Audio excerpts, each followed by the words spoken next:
ఒక సాహసయాత్రలకు వెళ్ళినటువంటి ఇద్దరు స్నేహితులు దిక్కుచోతని స్థితిలో ఒక పెద్ద 2 రాళ్ల మధ్య కింద గృహలో ఇరుక్కుపోతూ ఉంటారు. అయితే వాళ్ళిద్దరూ కూడా ఈ చలిలో చలిమంట కాచుకుందాం ఈ నైట్కి అని చెప్పేసి ఇద్దరు కూడా కొన్ని పుల్లలు, ఎండు పుల్లలు ఏరుకొని వస్తారు. అందులో ఒక స్నేహితుడు ఆ పుల్లల్ని జత చేసి వాటిని అగ్గిపుల్లగిచ్చి చలిమంట కాస్తూ రెండో స్నేహితుడి కోసం చూస్తూ ఉంటాడు. ఎంతసేపటికి కనిపించకపోవడంతో అందులో ఒక పుల్ల తీసుకొని ఆ లైట్ ఆ కాంతిలో తన స్నేహితుడి కోసం ఎదురు చూస్తూ ఉంటాడు. అక్కడ ఇన్సిడెంట్ చూసి తను షాక్ అవుతాడు. అతని స్నేహితుడు ఏం చేస్తున్నాడో తెలుసా, దానికి దొరికినటువంటి పుల్లల్ని లిచ్చినగా ఒక జత చేర్చి లిచ్చినగా చేసి బయటపడటానికి స్టెప్స్ తయారు చేస్తూ ఉన్నాడు. బయటికి వెళ్ళే ప్రయత్నం చేస్తూ ఉన్నాడు.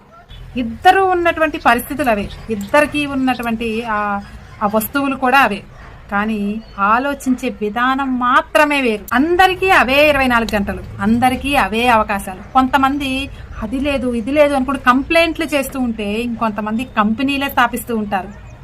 కొంతమంది అవకాశాలను కాల్ చేసి నిప్పుగా చేసి బూడిద చేస్తే ఇంకొంతమంది ఆ అవకాశాలను ఆకాశానికి లిచ్చనగా వేస్తూ ఉంటారు. మీరు కూడా ఈ కంప్లైంట్లు మానేసి అవకాశాలని వాడుకుంటాం అని మీలో అనుకున్న వాళ్ళు ఎవరైనా ఉంటే కామెంట్ సెక్షన్లో ఎస్ అని కామెంట్ చేయండి. వీడియోకి ఒక లైక్ చేయండి.